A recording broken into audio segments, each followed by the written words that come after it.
So since Roe v. Wade was just overturned after 50 years by the Supreme Court, what are your thoughts on the Supreme Court in general? It's undemocratic, intrinsically, and it is also detrimental to democracy in general.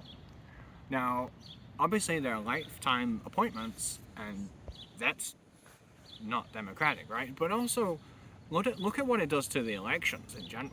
It makes every election cycle a moral emergency, right? Because, well, if our person doesn't win, they won't only ruin the, not only will they do bad things in the immediate future, but a generation later we'll still have a Supreme Court that's been stacked. And in 2016 it was, well, Obama's on the way out. Ruth Bader Ginsburg, right, could die at any moment, and then she did die during the Trump administration. So every election is a fight to keep the Supreme Court going in our favor, and so that puts the people in a position where they can never ask their own party for anything because they have no bargaining power whatsoever.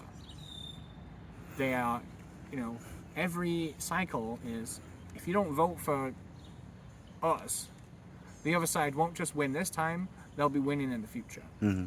And every time there's, a Supreme Court seat made vacant, the scrambling to stack it for a generation.